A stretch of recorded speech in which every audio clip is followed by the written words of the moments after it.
सोलह बरिसवा के हम रहनी। ए जी 16 बरिसवा के हम रहनी।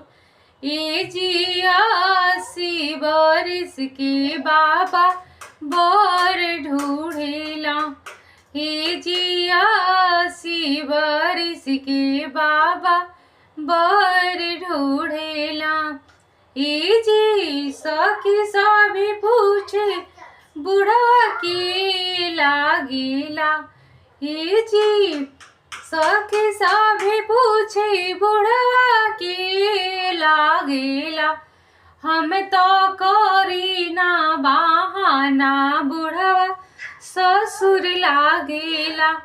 हम तो करी ना बहाना बुढ़वा ससुर लागेला। ए जी 16 बरिसवा के हम रहली। ए जी 16 बरिसवा के हम रहनी। पापा 60 बरिस के हमें बर ढूढ़े ना। पापा 60 बरिस के हमें बर ढूढ़े ना।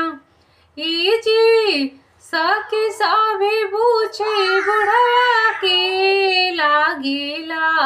ए जी सखी सभी पूछे बुढ़वा के लागेला।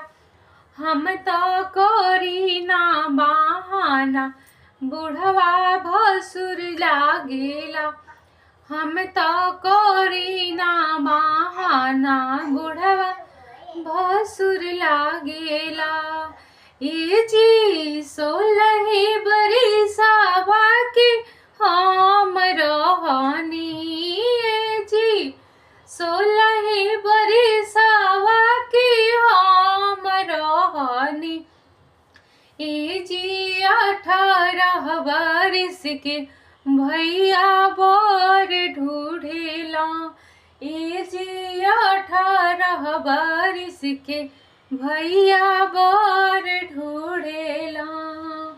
ए जी सखी सभी पूछे लड़का के लागेला। ए जी सखी सभी पूछे लड़का के लागेला।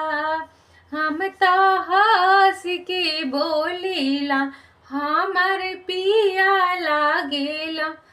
हम तो हंस के बोलेला हमार पिया लागेला।